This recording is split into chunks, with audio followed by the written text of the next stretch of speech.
Ouais, donc cette petite vidéo va servir à montrer comment on pourra traiter des cases à cocher dans un questionnaire. Donc, je vais afficher l'exemple ici de question. Donc, Iman a le problème suivant, c'est qu'elle doit pouvoir traiter les cases à cocher, mais en sachant que quelqu'un a peut-être coché infirmière à domicile, et aussi aide-soignante et peut-être médecin, vu qu'un autre répondant n'aura coché que aide-soignante, et ainsi de suite. Et donc, le gros souci va être dans l'histoire de savoir ce qu'on fait avec ça. Alors, je vais arrêter le partage pour aller afficher un autre écran qui est carrément donc le travail, la feuille de calcul, où il y a les réponses au formulaire. Donc là, Imane, tu me diras dans quelle colonne c'était ton problème de ces fameuses cases à cocher. Donc la question correspondante, c'était où ça déjà? C'était ici. Tu peux parler? Où ça, c'est plus loin? Mettez un ordre. Attendez. Est-ce que c'est donc c'est après le profil, hein? Oui, c'est après. Ouais, alors c'est de quel type, à quelle fréquence? Reconnais-tu ton tableau? Ici, juste là. Le N, la colonne N. L comme, non, pardon, N, non, dis-moi le N comme Nestor ou L Oui. comme Léon. C'est quelle colonne? J'ai pas bien compris. Attendez un instant. Remarque, on va créer le tableau croisé dynamique, tu retrouveras mieux tes questions. Donc, je vais le faire directement. Donc, si je fais insertion tableau croisé dynamique et qu'on demande une nouvelle feuille de calcul, on fait OK. Tu vas voir toutes tes questions et là, tu vas les retrouver plus facilement, bien sûr. Donc, l'ID, on le met en valeur. Et donc, tu me disais, c'était quoi le problème? Quelle était la C'était de question? quel type d'aide? Juste en dessous, la dernière. De quel Voilà. type d'aide le patient bénéficie-t-il? C'est celui-là? Oui. Ok, donc lui, on va le glisser en ligne, ce qui est le plus naturel. Et donc, on a une très, très mauvaise surprise parce que, par exemple, ici, on a le souci que l'aide soignant apparaît, mais l'aide ménagère apparaît. Donc, il y a une occurrence, un coche aide ménagère qui est là et un coche médecin. Donc, c'est très embêtant parce qu'on aimerait compter toutes les aides ménagères ensemble, puis tous les médecins, puis tous les coches aides-soignants, etc. Donc, ma proposition pour régler ce problème des cases à cocher, c'est de sortir le tableau du tableau croisé dynamique. Ce n'est pas bien grave, donc vous sélectionnez, vous faites un copier-coller.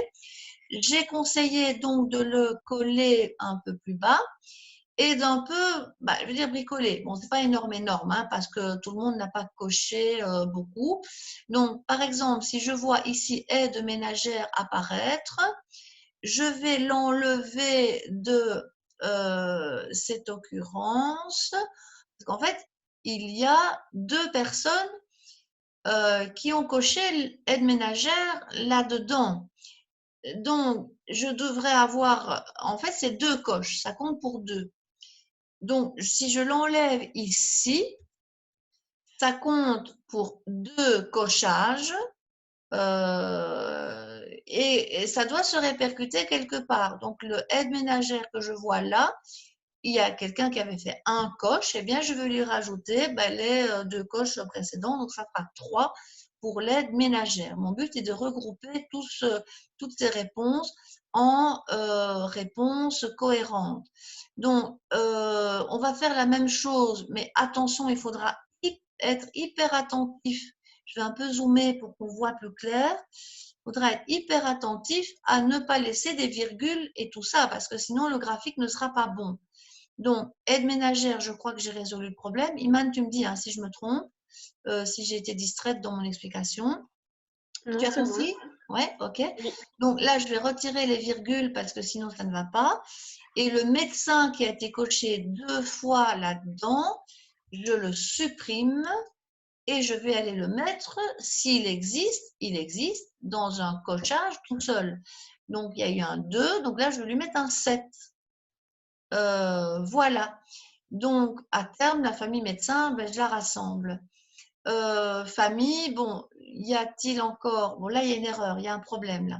Je ne sais pas d'où ça sort, mais il faudra vraiment s'assurer, soit dans le tableau de base, parce qu'ici, on aurait pu le faire dans le tableau de base. Ça, je ne comprends pas d'où vient cet euro. Mais en somme, si c'est aide-soignant partout, il faudrait s'assurer que l'aide-soignant soit mis partout de la même façon. Donc ici, là quand même, voilà. Alors, il existe de multiples façons de rassembler tout ça. Tiens, pourquoi il me refait ça moi ici? Je parle toute seule, mais c'est bizarre. Ah oui, parce qu'il y a une…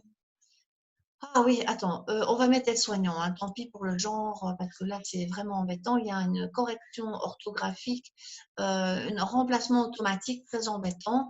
Et donc, quand il met E entre parenthèses, il pense que c'est un euro. Donc, c'est embêtant.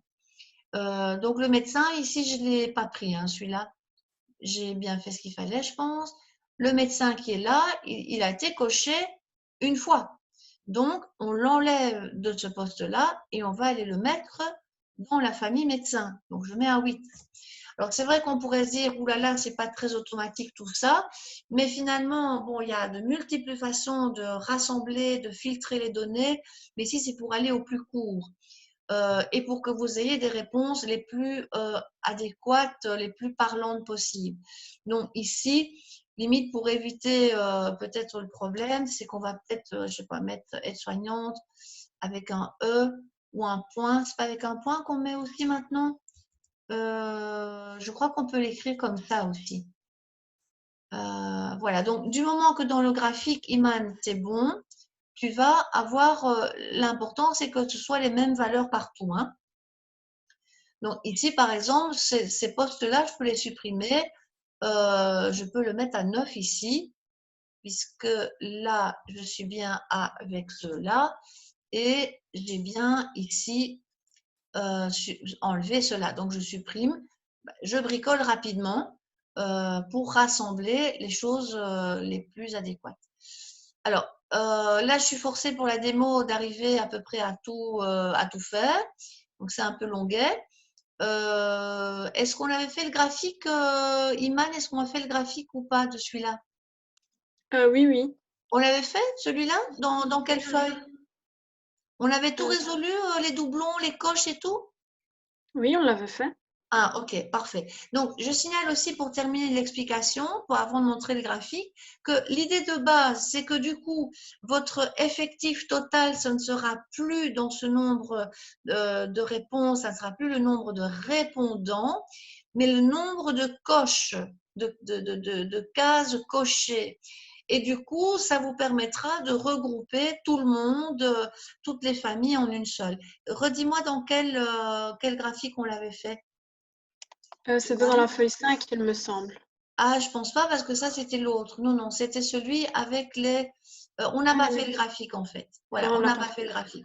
Mais bon, j'espère qu'avec cet embryon d'explication, vous aurez compris qu'à terme, il ne doit plus y avoir que des occurrences de tous les éléments et pas de doublons et pas de virgules avec les coches qui sont très embêtants à traiter. Donc là, il y aurait encore, par exemple, aide ménagère à aller mettre dans sa petite famille aide ménagère. Mais évidemment, il faut veiller à ce que ça soit augmenté de 2, puisque en fait, il y a eu 2 coches aide ménagère.